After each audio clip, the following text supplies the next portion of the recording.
ഉലുവയും അയമോദകമൊക്കെ ചേർത്തിട്ട് തയ്യാറാക്കിയെടുക്കുന്ന ഹെൽത്തി ആയിട്ടുള്ള ഒരു ഉണ്ടേൻ്റെ റെസിപ്പിയാണ്. കർക്കിടക മാസത്തിൽ ഇത് കഴിച്ചു കഴിഞ്ഞാൽ ഇതിൻ്റെ ഗുണങ്ങൾ കൂടും. അതുപോലെ തന്നെ ഏത് നേരവും നമുക്ക് കഴിക്കാം, എപ്പോൾ വേണമെങ്കിലും നമുക്കിത് ഉണ്ടാക്കി കഴിക്കാം കേട്ടോ. അപ്പോൾ ഇതെങ്ങനെയാണ് ചെയ്യുന്നതെന്ന് നോക്കാം. ഇത് ഏകദേശം ഒരു 2 ആഴ്ച വരെ പുറത്ത് സൂക്ഷിക്കാൻ പറ്റും. പിന്നെ നമ്മൾ ഒരുപാട് അളവിൽ സൂക്ഷിക്കുന്നതാണെങ്കിൽ ഫ്രിഡ്ജിൽ സൂക്ഷിച്ച് വെച്ചാൽ മതി. അപ്പോൾ ഇത് തയ്യാറാക്കി എടുക്കാൻ വേണ്ടിയിട്ട് ഞാനിവിടെ ഒരു 1/2 കപ്പ് മട്ട അരി എടുത്തിട്ടുണ്ട്.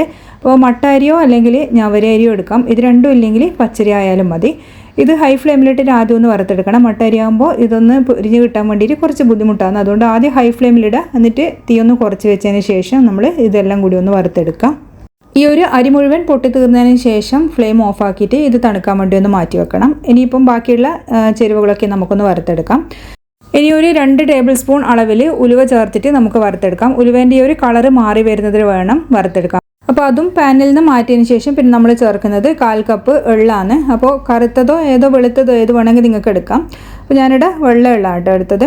കറുത്ത എള്ളാണെങ്കിൽ കുറച്ചും കൂടി ഗുണങ്ങൾ കൂടും.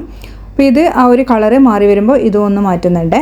പിന്നെ നമ്മൾ ചേർക്കുന്നത് 1 ടീസ്പൂൺ അളവിൽ നല്ല ജീരകമാണ്. അപ്പോൾ നല്ല ജീരകം ഒന്ന് മൂത്ത് വരുമ്പോൾ ഇതിലേക്ക് അയമോദകം അതേ അളവിൽ തന്നെ ചേർത്ത് കൊടുക്കുന്നുണ്ട്. അയമോദകം അല്ലെങ്കിൽ അജ്വൈൻ സീഡ് എന്ന് പറഞ്ഞിട്ട് വാങ്ങിക്കാൻ കിട്ടും.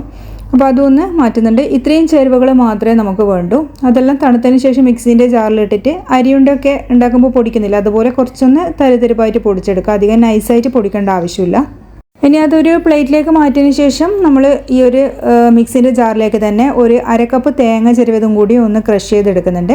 പിന്നെ 2 അച്ച് ശർക്കര ഒന്ന് ഉരുക്കിയത് ഈ പാനിൽ ഒഴിച്ചതിന് ശേഷം തിള വരുമ്പോൾ നമ്മൾ നേരത്തെ ഒന്ന് ചതച്ചു കൊണ്ടുവന്ന തേങ്ങ ഉണ്ടല്ലോ, അതുകൂടി ചേർത്തിട്ട് നല്ലപോലെ ഒന്ന് മിക്സ് ചെയ്യാം.